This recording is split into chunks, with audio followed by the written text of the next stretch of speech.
Hey, welcome to the First Issue Club. We're your weekly comic book podcast where, just like Sue Storm, we love a good read. I'm Mike D, and I'm here with Greg. No Vargas this week. There's too long of a pause. Can't have that. Gotta fill it with sound effects. We have to. That's my OCD. Silence? No. The demons can get me if there's silence. We are recording remotely, and so there's always a little more gap in speech and talking over each other. We'll try to keep it to a minimum. We're professionals here. Yeah, but let's not pretend that we don't talk over one another when we're IRL as well. That's true. This is true. We all are bit factories, and we have to get our jokes in, and if we don't, we get kind of upset. We're incapable of letting it go. Here's how I knew this podcast would last more than 2 weeks. We can't leave any conversation alone. If there's even a tiny morsel of meat on the bone, we're going to chomp at it and dissect it until its tiniest little minute area because we're gabbers. We're natural gabbers. I'm like this with actual food, where my wife will eat a chicken wing and then throw it to me and she'll say, "Have the scraps, dog." And then I get off on that kink. And in your little Mike D bowl. And I chew what's left on the dog dish. But no, I have to order 3/4 maybe of what I want to eat because I will ultimately end up finishing her food as well. Right. You sound like Caitlin's dad. He is the trash compactor. When everyone's done, he's just like, pass it on down. We're not going to leave that here. That's for sure. I paid enough money for it. So I'm not like that.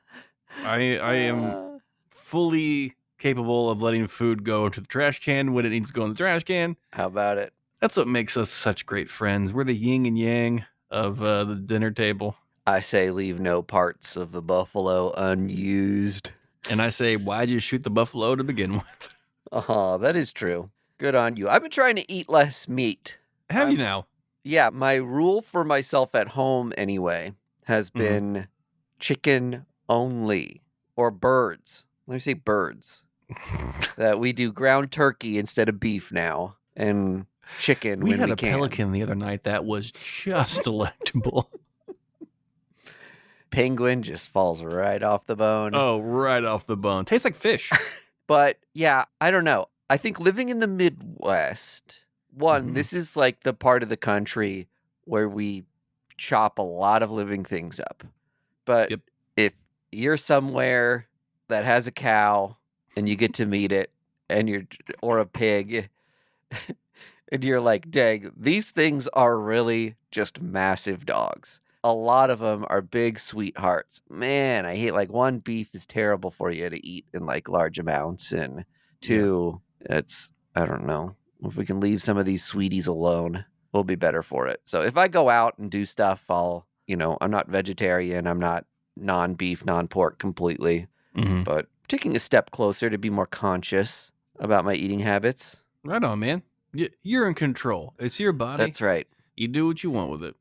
Since I'm making choices to put only the finest things in my body, that's why I've partnered with Boulevard Brewing Company's Space Camper Cosmic IPA, one of the best beers in the dang universe. Actually, the best in my honest opinion. I'm drinking the classic Cosmic IPA today, but there's several varietals that have different ABV and different levels of hops and adjunct flavors in here. Go get you some today. God damn. That's my favorite transition of 2025. That was seamless, my man. And all I had to do was bore everyone for 5 minutes about my eating habits to get there. That's what we call a win. That's a W. Sound off, chat. Another W. The villain of the new Superman movie has been leaked. Not leaked, but presented. Superman movie. They're making Supergirl. They're making Superman #2. Man, we're already getting to spoilers of Superman 2 ahead of Supergirl. Well, it's not really a spoiler because it was going to be. It was. They want you to know. It would be part of the trailer. Yeah, right. Yeah. It's going to be common knowledge. We're going to get Brainiac. Oh, cool. So that'll be fun. I love that. Yeah. Have we had a Brainiac yet? I don't think so. Not in like a big movie anyway. I think maybe he was like in a Smallville or something like that, but I don't think we've had a big mainline Brainiac yet. So that is very fun. Yep. I'm very excited for that. Supergirl is currently filming. That surprises me. For some reason, I thought it was like further along than that. It's filming right now. Yeah, but who knows how close they are to wrapping up. Most of those movies are post-production anyway. Mm-hmm. I've seen some video of Jason Momoa as Lobo. I mean, he should have been Lobo from the beginning. I don't know why they tried to put him as Aquaman, but I don't know. I'm excited for it. The little bit of tease we got of her in the Superman movie was kind of fun and cheeky. So, what are your thoughts? Do you think they're going to acknowledge Aquaman Lobo of it all? No. Any fourth wall breaking? He might say something like, "Oh, I don't know how to swim," as like Lobo, and everyone's gonna be like, "Oh, that's pretty good." Kara be like, "You look kind of familiar." Are you like a king of Atlantis or something? No, I get that all the time. Did you see this stuff where someone photoshopped Sydney Sweeney's face onto like a Power Girl person, and the internet was like, "Oh my god!" Let me tell you something about the internet. They'll freak out if they put Sydney Sweeney's face on just about anything. Sure, they could put her face on the Empire State Building, and people be like, "I'm not proud of that one, but I did it." People are gross and people are dumb, and people need to realize that people are people and not to do weird things to them. Yeah. But would I like her? But would I like Sydney Sweeney as Power Girl? Yeah, you're damn right. Because she's a good actress. Yeah. Other movie news, comic books. Mm-hmm. Do you know anything about the comic Ordained? It is a bad idea book that hasn't been released yet. Yes, that's right. It's about like a badass priest. It's like a John Wick, but like a priest. Yeah, well, all priests are badass. They don't have sex, Mike. That's pretty cool.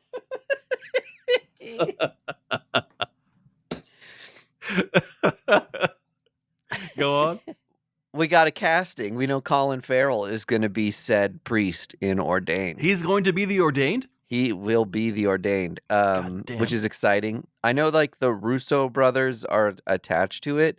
And I don't know if that's as producers or as directors or what. It was a little elusive. I think they're choir boys. Oh, how about that? They're actually they're making their acting debut. Yeah, they are the titular choir boys. Yes. So the movie will be called Ordained Choir Boys. You know how they like John Wick, ballerina? This is Ordained Choir Boys. Yeah, the Russo brothers are really throwing their weight around and getting some weird decisions made in Hollywood.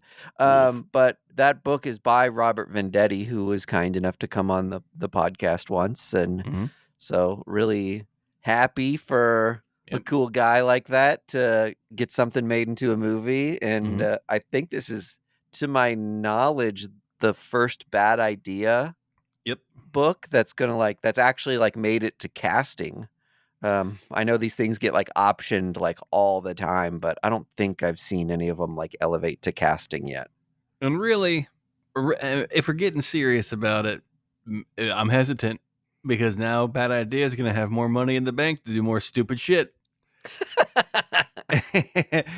because hey, all the bills are paid now. They can make you pay with freckles for all they want. Yep. Well, they made a ton of money off of a couple Kickstarters. They did. What was that like? I can't remember. It wasn't Planet Death, was it? Maybe it was Planet Death. There was this Kickstarter that was the individual comics were so expensive. Mm-hmm. Oh, right. And what was that? It might have been Planet Death. And I never quite wrapped my head around what exactly the exclusivity was, or how, if you were going to be able to get your hands on it as a consumer. Each of the tiers were get another issue. So it'd be $40, you get issue 0. $80, you get issue 1 and 0. $120, you get the first 3 issues. There's no incentive to just buy issue 0 or issue 1. Right. Because if you don't have $120, you're not going to finish the series ever. So they did a kind of a bad job, I think, marketing exactly what was going on with that one. Of something, I'm trying to But they made a remember it. ton of money because it's like an exclusivity thing, right? You got like Yeah. Robert Venditti or Matt Kint's name attached to it. One of those two guys, or if not both. And people are I, like, yeah, hell yeah, we'll buy that. Like, I weirdly want to say that like part of the pricing was, you pay extra so we can actually fund putting this in the comic book shops as well. It was like a good faith thing of just like, yeah, we want this to go out to more people. So with every purchase you do, it like basically buys another comic book for somebody else. And I may be misremembering that, but it was like a way of just like kind of funding the printing to get to like comic book shops and stuff. yeah, otherwise these comics will never be made. Right. Yeah. Essentially. Which is like I I don't know. I don't know how much I believe that. I agree, but and I could be misremembering. Excuse me. As someone who buys almost anything that Matt Kint or Robert Venditti, right? Like, Just anything. Full stop. these guys have enough fans Mm-hmm. that if they make it and put it in comic shops, people are gonna like buy it.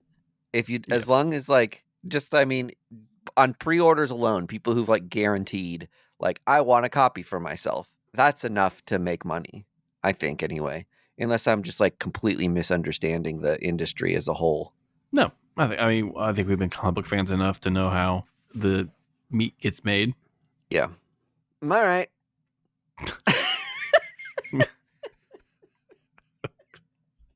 Can we talk about Felix Comics art and their variants? Oh, yes.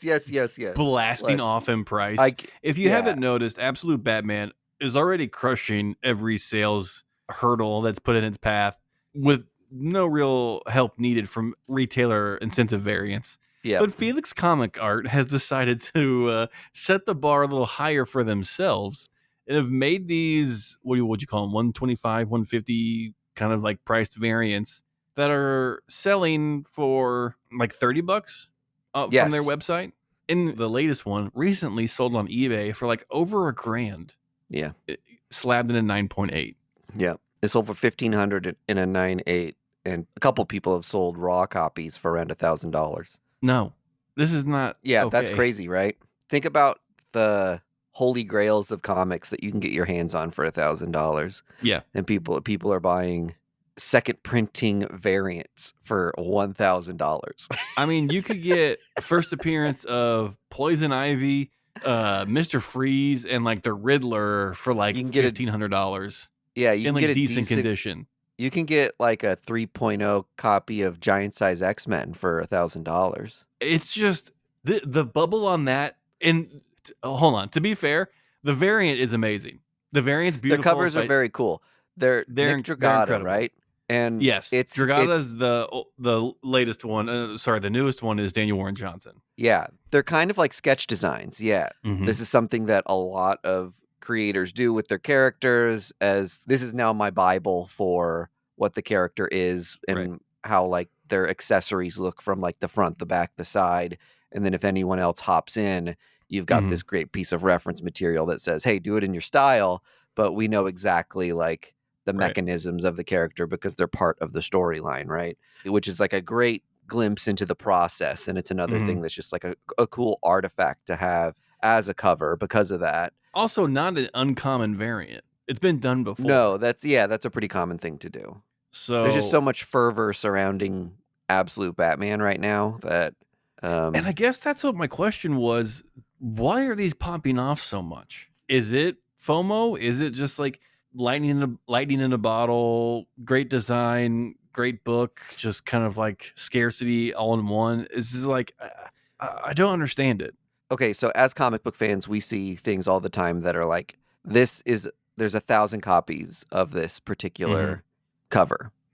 And I bought a comic off of that Boom Studios reserve list that was like an NYCC variant. They only printed like 150 copies of this comic. And it was like, a $20 comic book. But that's an independent comic, right? That's not Batman. So when you're printing something that's 1,000 copies, you think about how many people want to get their hands on Absolute Batman #1. So many so that this comic is now selling for like over $100 sometimes. And then put something to 1 in 1,000 for something with so much heat on it. and you got a recipe for monetary disaster. The interesting thing is, it seems to me the market for comics doesn't necessarily respect some retailers over others. Mhm. Like, there are tons of variants at this point for Absolute Batman #1, and there are some that I think are probably more limited than this one Mhm. that aren't selling for like $1,000. So I think it has a little bit of something to do with the juice that like Felix has in the comic book community. And if Yeah. you don't know who they are, they're an original art seller and like representative for artists. So they'll like, I think, help facilitate artists showing up for comic conventions Mhm. and broker deals with selling their original art and Right. facilitating just a lot of like the business back and forth for artists. And the way Felix markets stuff and creates this like fervor for original art or like sketch opportunities, they sell out like no other artist rep sells out. And I think anytime they do something, there is an increased sense of fear of missing out that really drives the like price and want for their stuff. So it's like the perfect mix of things. It's Batman, Mhm. it's a Batman title that has a lot of hype, it's a little Mhm. bit of exclusivity, and it's exclusivity from a brand that people like really respect in comics. I guess you're right with that, because I think like Felix is synonymous in the comic book industry with like cool. Like they always have like the coolest stuff, and none of their variants seem like weird cash grab things. They just seem like, you Yep. know, oh, we got this like cool artist do this like thing, but we're only doing like a little bit of it, and they show you the cover, and you're like, oh my god, can I buy 5? Like that's amazing. I feel like they've captured some kind of lightning in a bottle with attaching themselves to these artists who kind of start as like indie darlings and Hmm. then transcend to these heights of like doing Marvel and DC stuff while also maintaining this like very specific signature look. Most Felix artists have a style that I Hmm. can point to and be like, that's Trad Moore. That's so That's and so, Daniel yeah. Warren Johnson. That's Cliff Chang. They're very distinct in all their own. Whereas some other places, I don't know, I'm not going to name names because I don't want to be like rude, but but some other places have a bunch of comic artists whose stuff seems a little more house style. That like Right. half the artists at Marvel draw like this, and it's a little less distinguishable from other artists. Therefore, you don't have like super fans who are like, I love this person's hyper unique sensibilities, right? Mhm. Like those are the people that I think collectors feel like I need to get my hands on some of this person's original art because they are those distinct people who are going to like be remembered for an era, Mhm. right? They're like a generational talent. Yeah. Like I pulled up Felix Comics art right now, and the top 3 names are Nick Dragata, Daniel Warren Johnson, and James Herron, and they got those under their belt 5-6 years ago. Like imagine the heat that they've been able to bring to the original collectors market with just like their original artwork from all their earlier stuff. It's just like Yeah. they struck gold pretty quickly with the artist types that they were able to get. And I'm not saying there's artists that are like these artists that are repped by other people. It's not like they're the only place that has like cream of the crop creators. Kinetic has like some amazing Mm-hmm. creators. They have Danny, who has one of the Yep. most unique art styles there is, and I would throw in the group as like one of these types of people. They've got James Stocco, Oh yeah. like again really has a style all his own and like a crazy fan base. So there's a lot of great artists out there repped by a lot of great people, but there's something in the water over at Felix right now where all these people, a lot of their creators got like hugely popular books like all at once, and Yeah. I they mean, yeah, just Ian sell out. They just Bertram. sell out. Yeah, Ian Bertram's another one, just like so distinct and unique and like punk rock and hyper detailed and crazy. Yeah, I'm looking at their Do they have Burnham too? Yeah. They got Like, Trad their Moore, stuff Paul is Pope, nuts. Yeah. Riley Rossmo, Ryan Totally. Stegman, Yes. Nick All these Klein, guys. like Hyper specific Stanford, art styles. Yeah. Sanford Green, Yeah. Bilesk Evely, Bilquis Evely. Bilquist Evely. I think that's how you say the name. That's who did Helen of Windhorn and Supergirl Woman of Tomorrow. So, I don't know. Wild to like have all of these people under one umbrella somehow. Good job, Felix. Yeah. I won't did the damn thing. I won't be spending $1,000 for a second printing of anything anytime soon, but I'll try to get my hands on them for the $30 you're selling them for. Yeah, when's that new one going on sale for? Wednesday. Next Wednesday. Okay. And I think so they everyone upped the forget, prices. so I can get one. Yeah, I think they upped the prices on them. They used to be $25, and I think they're selling this one for $50, which is still like, I mean, I don't love that, but you're doing collectors a solid by selling them for $50 when these things immediately sell online for like $500. You know what I mean? yeah, I get that. I get it. It's like handing $450 away, right?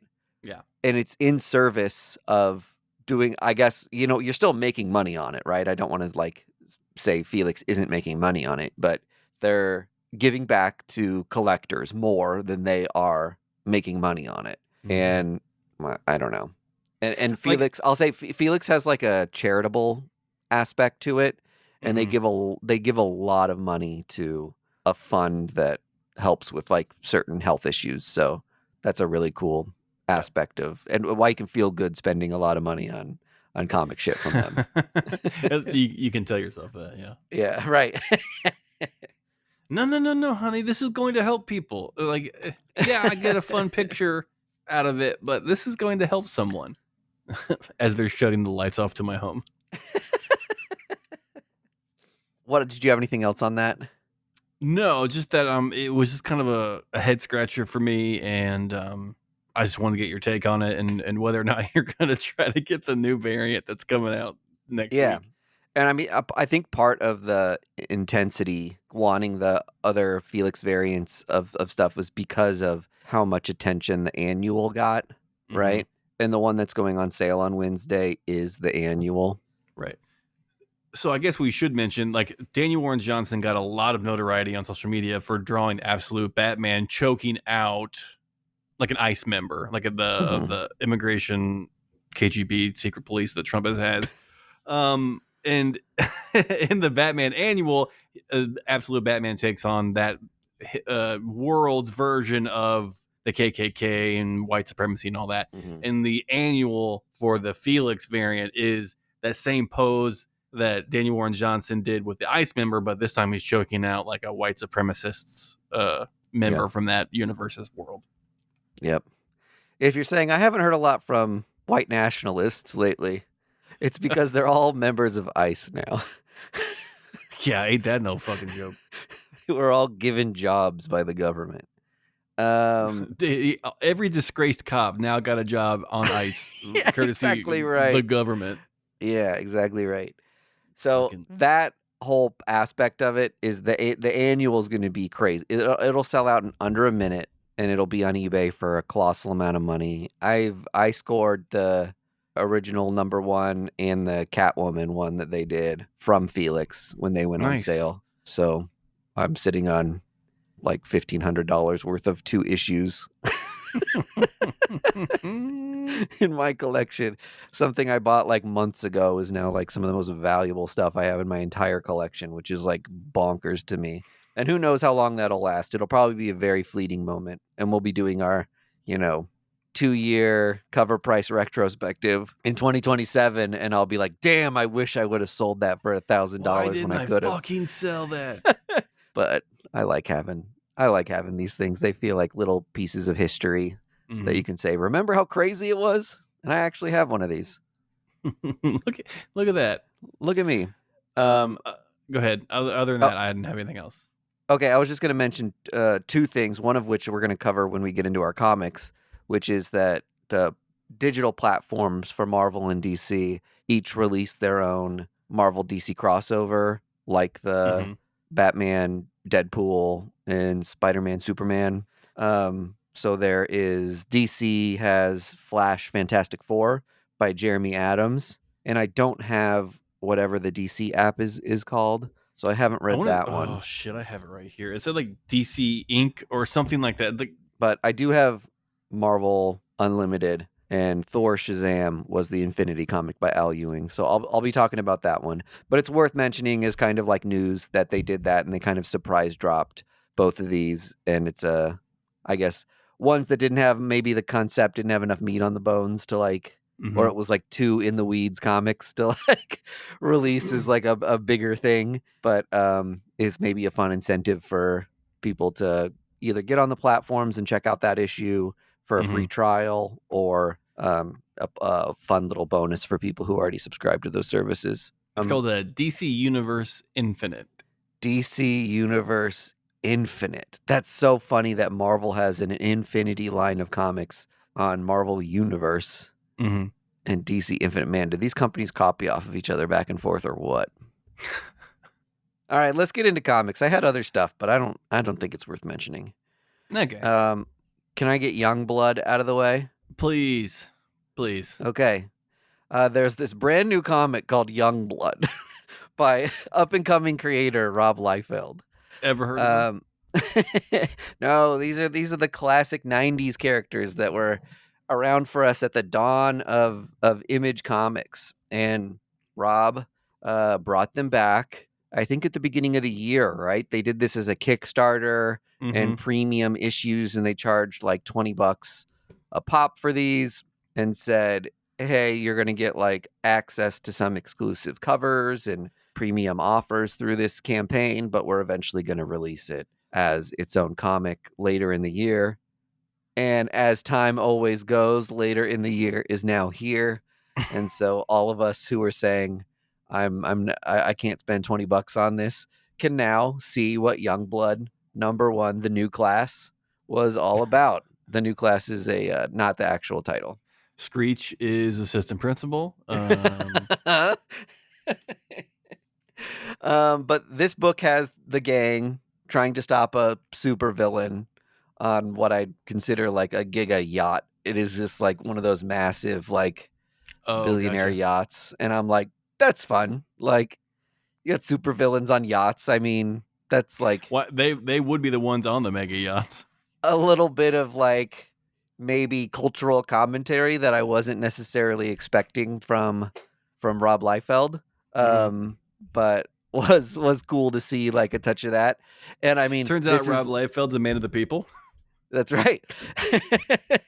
And it's like it's exactly what you would think it is. It's like 100% just like violent, like the team jumping into action. You get like quick little bios for the team members who do end up on the yacht. I think like Vogue stays on the plane, and we don't necessarily get like a little mini recap of who Vogue is, but all the other characters, it's kind of like a, hey, here's a reminder of who they are, and here they are like kicking ass and shooting guys and breaking necks and lopping off heads.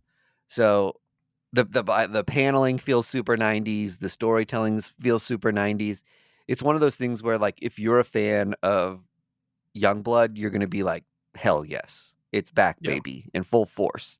And if you're not a fan of Youngblood, man, or they like never left, or if you're like kind of like I have more of a taste for modern comics, and it's a little harder for me to like read some of the like 90s peak 90s stuff, then it's not a comic for you, but definitely fun to like revisit for me. And I think like Rob's paneling is just so distinctly, and his style is so distinctly him, that it was just fun to like see what it was. There's some characters that show up in this that I hadn't seen or thought about in a really, really long time. At the beginning of the book, they mention that they call the Supremes to see where they're at, and then Supreme shows up at the end of the issue as kind of like the cliffhanger, which is the like Image Extreme Universe's version of Superman. So that'll be fun. That's like I I don't know that I'll keep pulling this, but that almost made me want to like pick up issue 2 just to be like, what the hell is Supreme doing, and like, is he gonna like kick just like so much more ass? There was a character that I'm not sure is new or not. Vandal. It's like spelt like Grendel almost, but Vandal with with DEL at the end.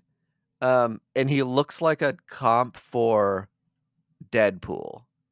Kind of how, like how Cabot was like a cross between Deadpool and Cable in Bloodstrike.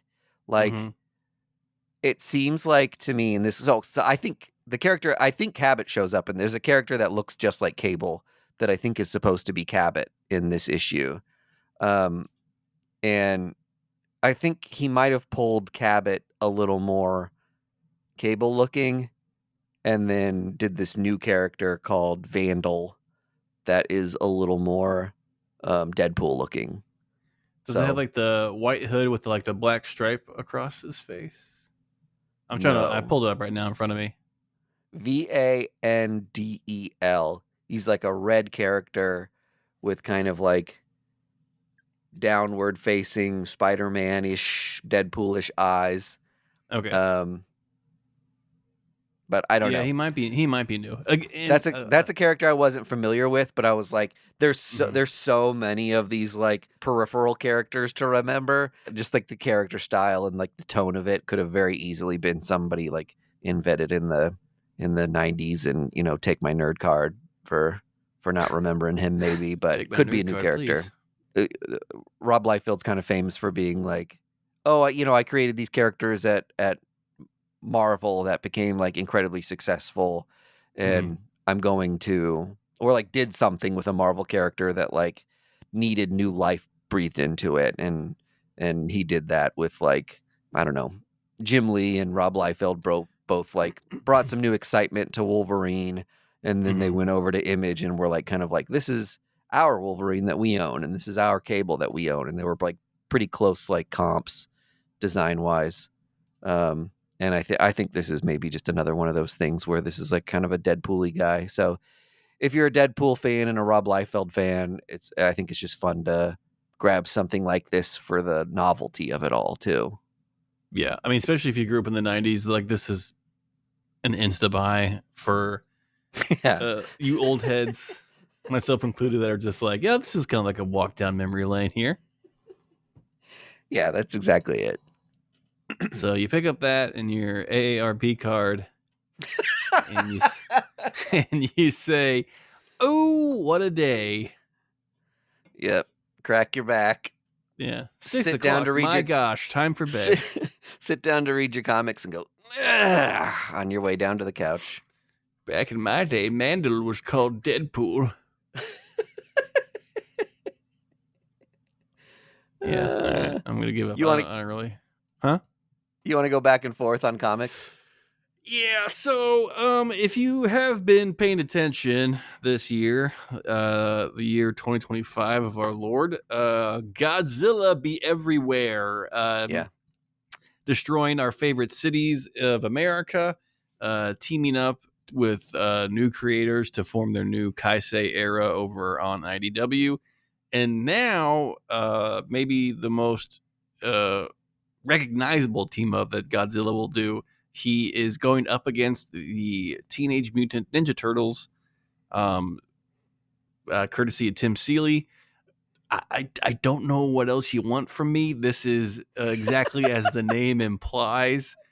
Shredder is trying to get some of the Kaisei energy from Godzilla to create a new kaiju mutangen, to make their own new mutants that are going to be wreaking havoc on the TMNT. TMNT kind of seems like a Polly Pocket version of a kaiju anyway. So yeah, right. At least for this tie-in, they're both connected through like nuclear waste, right? Yeah, I feel like there should be some kinship there. Yes. So the fact that they're both reptiles in conflict, it makes me feel bad, I don't like mutant on mutant violence, and so it's just Uh-huh. like kind of weird. But for what it is, it was fun. It didn't really need a lot of setup because it's just like, Tim Seeley going, you know why we're here. I know why you're here. Let's just have some fun. So if you're in for some just some wacky uh reptile on reptile action, courtesy of Tim Seeley, and if you like TMNT and if you like Godzilla, I think you're gonna like this book a lot. Yeah. It is given the reverence and the respect it needs to be a book that isn't a complete throwaway, but in the same sense, you could just wait for the trade if you wanted to. There's a lot of cool covers, so if you're a cover person, this is the book for you. I always have such a hard time with this and crossovers that, I tend to be a little bit of a crossover naysayer, Mm-hmm. and I'm never quite sure what I think like the book will need to do for me to enjoy it. Like if it takes itself too seriously, Mm-hmm. am I like, come on, Ghostbusters teaming up with the Power Rangers? Like I I'm not expecting some like heavy heady comic book. So you kind Yeah. of roll your eyes on it at it when they try to do too much with it. Mm-hmm. And then when you don't do enough with it and it seems like a cash grab, sort Yeah. of just like we threw two things people love together, but didn't do the due diligence to make sure it was like good. Yeah. That's also disappointing. There is like a razor thin line to tread Mm-hmm. for me. Like how Let me exactly to treat this. let me give here's how I treat all of these crossover things. Yeah. Like I want them to be Pretend campy, I think. pretend that you are the human guest on the Muppet Show. All right? You Uh-huh. know it's going to be ridiculous, but you also want to be respectful because these are tenured entertainers. They want to put on Mhm. a good show, so you don't want to like go in there and just start mucking it up and making sure no one has a good time. Yeah, you're going to walk into some zany felt insanity, but you kind of get lost in it and you give into it, and that way you create something that you both didn't expect, and which is this new TMNT Godzilla crossover, or the Yeah. Thundercats and Powerpuff Girl crossover. It's just like if you just give into it, if you're curious enough to give into it, hey, you'll Mhm. like it just enough. But if you're just so apprehensive about it, then don't read it. Like Yeah. if you're one of those people that's just like, oh, this is stupid, then just look the other way. Yeah. Like don't yuck the yum. Just Yep. if you're interested, give it a shot. But you have to go. You have to go 100%. There's no toe tip for this book. It's Yeah. full on cannonball. Uh-huh. Ugh, I love it. All right. I read Thor slash Shazam by Al Ewing on Marvel Infinity. Um, the premise of this book is, I guess, less than Thor. It's like a Donald Blake comic. So the Oh, thing that really? these comics have in common Mm-hmm. is both Thor and Shazam at some point have had mortal counterparts of a god Mm-hmm. that are a bit detached from like the actual god entity. It's not necessarily like Thor is dressing up as a human and pretending to be Donald Blake. It was Mm-hmm. like, no, Donald Blake can like use his staff to change into Thor. A Mm-hmm. little bit of like Thor doesn't like that lore is like kind of intermixed with like a new lore for Thor, and it's very confusing to wrap your head around Mm-hmm. like the hows and whys of where we ended up in the Marvel universe with him. But that's the comparison that this book draws.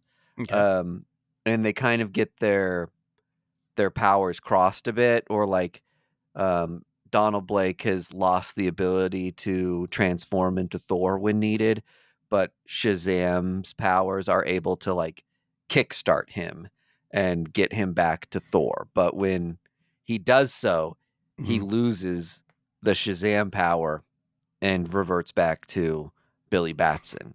So they've got to kind of figure out what they're doing. It's like a All kind of of a this, weird Freaky Friday. yes. So during this exchange, they got to fight Mr. Mind, who like creates his own Shazam. Like he spells the word Mr. Mind with an anagram of 10 other gods, which is what Shazam is. Mm-hmm. If you didn't know, like Zeus is the Z in Shazam, Mm-hmm. and like Artemis or Ares or whatever are like the A's. Yeah. S is Sally Struthers. Our true God, Sally Struthers. Love you, babe. Salute. And which I love Mr. Mind. I don't know if you're familiar with this, like a Not little, really. it's like a little worm that like Oh, right. Okay. No, yeah. communicates to everybody through like this like vintage handheld radio that like Little he has talk strapped box on around his neck. Uh-huh, Yes. yeah. But like so like as long as he can speak, he's like very powerful. But if he can't talk, then he's Yeah. got like no power. If his over battery anybody. runs out on his talk Yeah, box, he exactly. can't. Exactly right. I So fucking love it.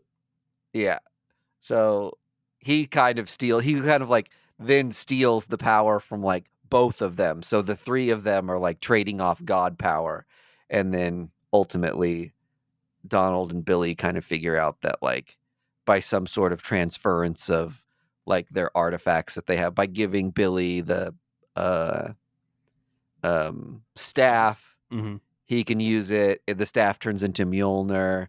Blah blah blah. Fighting ensues. The good guys win.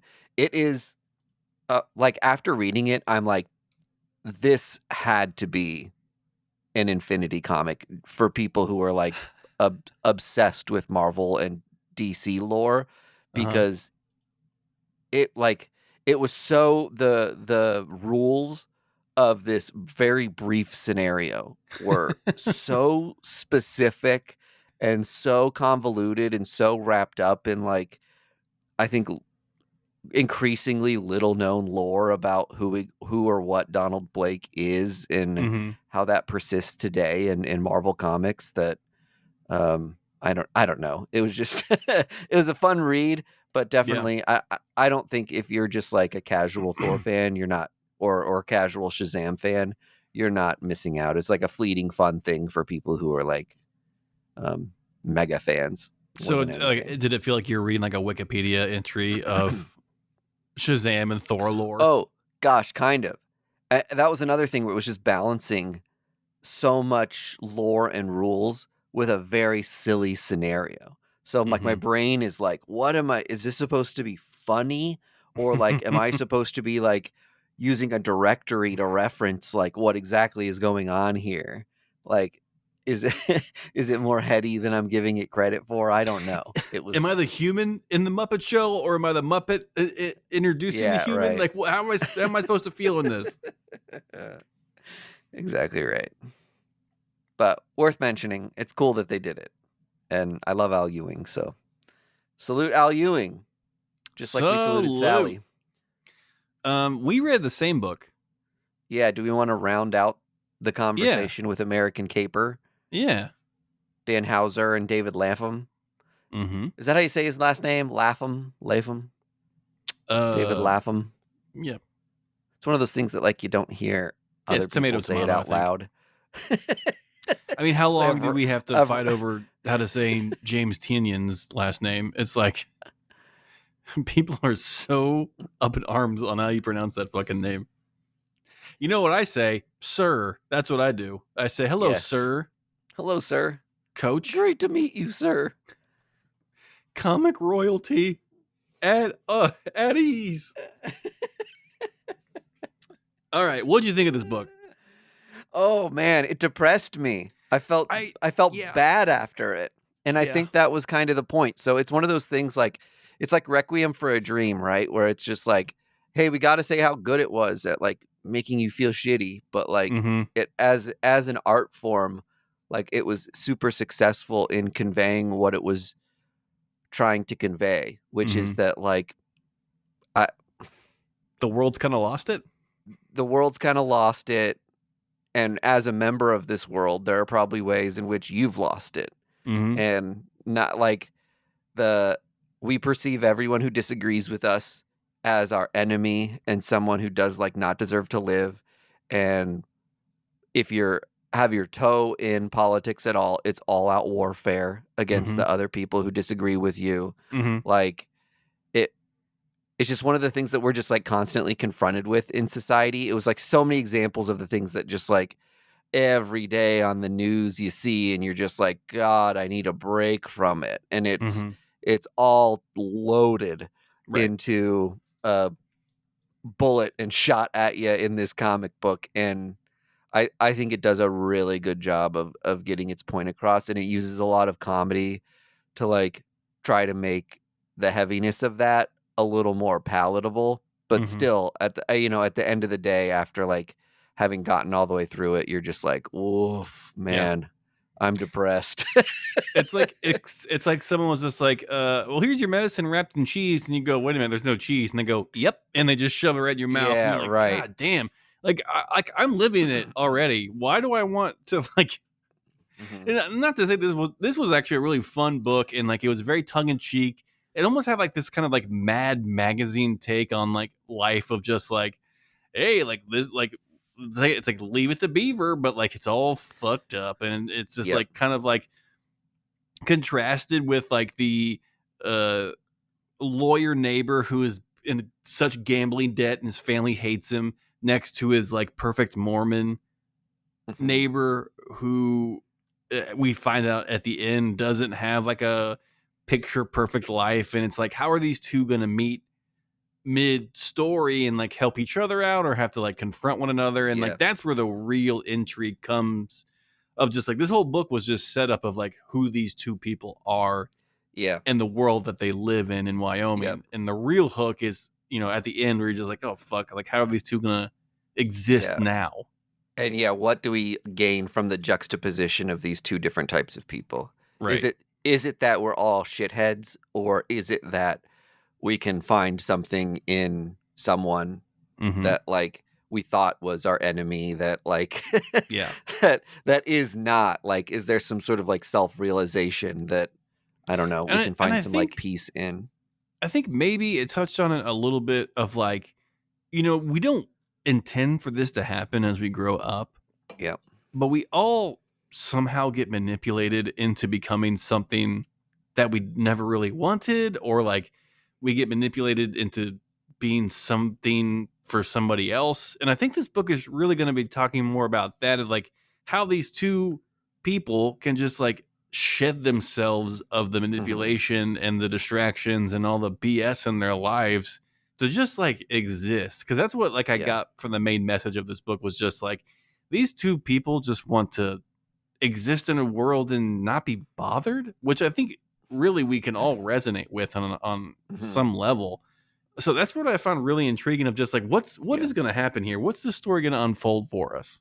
Well, yeah, and there's a piece of it too that I think is like, um, we all want the life that we think we deserve, Mm-hmm. but we can't all have it. And how do you handle that? Right. And is it that if you have the life you want, is it at the expense Of someone else. of someone else? Yeah. And more than often, the answer to that is yes. Yeah. Like That's existence, brother. yes, right. And where you direct your anger for the unfairness of the universe, or you not getting what you want, is a Mm-hmm. very dangerous thing, because we're all just trying to exist, right? Like Yeah. these are the sort of things that like there's so many little things like this. Like any one of these would be like a trigger for you, right? Like, but this Yeah. comic takes all of the themes of like politics and all of the different archetypes of like shitty people Mm-hmm. and crams them into one comic. And the comedy kind of comes out of like the rapid fire shittiness of this guy's Yep. life. Yep. And We've all seen the talking points that this comic book brings up, and all the like but rhetoric that we've seen regurgitated over and over again on social media of yeah. your choosing. And it's just like it's doom scrolling put into a comic book, Yes. personified as a family. And you're like, oh, okay, like the satire is so rich that it's almost like a mirror image of actual real life. And it's like the Yeah. uncanny valley of just like, whoa, this is like is too real. Like really is like, I see this every day. Yeah. It's it's one of those things where like it's hard to do a satirical take on any of this stuff because so much of it is like that people just say the quiet part out loud now and Yeah. like don't give a fuck. I heard a crazy thing. I was listening to a podcast, a video game podcast I listened to called Get Oh, Played. yes. Mm-hmm. And they were talking about how shitty like the like playing on Halo was, like when Halo Mhm. first came out and like was first like a, you know, big multiplayer thing, and you would be sitting in the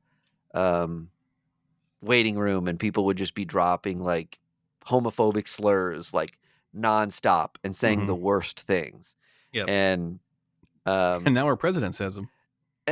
and and someone was like, you know, I feel like the that like that's getting better in video games. Like Mhm. people still say terrible shitty stuff to other people and it's still very toxic online sometimes. But Mhm. it's not near as bad as it was then. And another host of the podcast was like, well, that's because people just say it in life now. Yeah. Like there's they're not like expressing it in the confines of their own home, like where they can safely privately be derogatory and like Yeah. spew hate at other people just because like to get their hate out.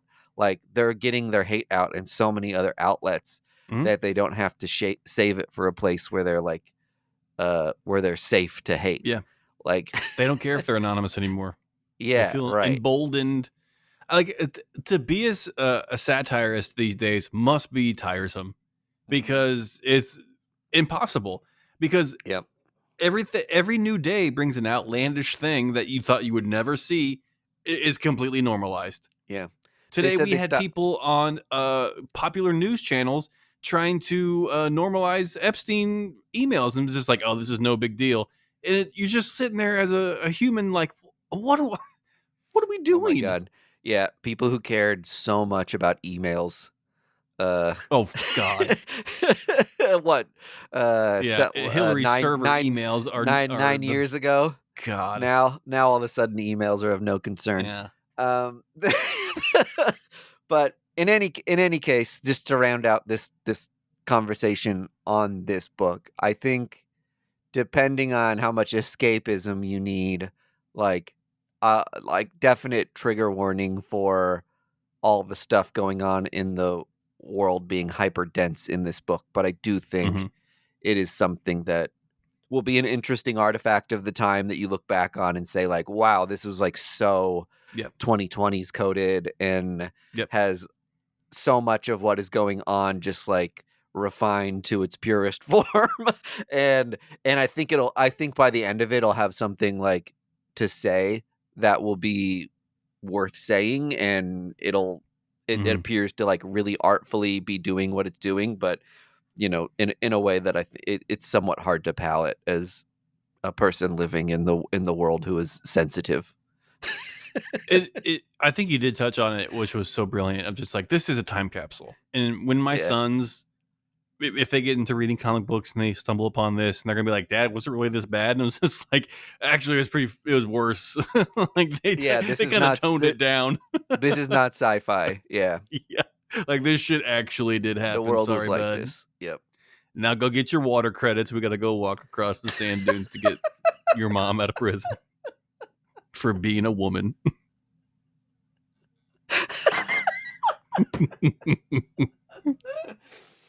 I I'm gonna be accidentally so crossed mad if state water lines and credits lost all actually my happen. rights. Yeah. Yeah. Let's go say hello to our dog president.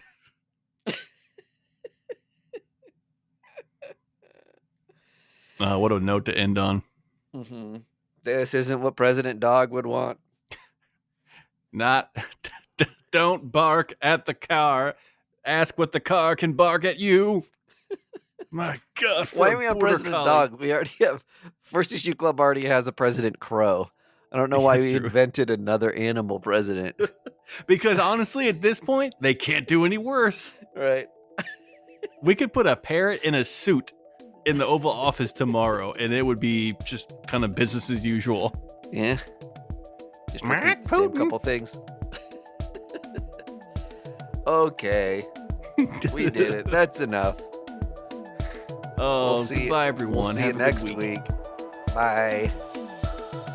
First Issue Club podcast is brought to you by Boulevard Brewing Company, the people responsible for our favorite drinks, the Space Camper Cosmic IPA family of beers. Our show is edited and produced by our hosts Mike DeStacy, Greg Lichtag, and Andy Vargas. You can find us on social media at First Issue Club, and you can join the supporters who keep our humble podcast going on our Patreon at patreon.com/firstissueclub.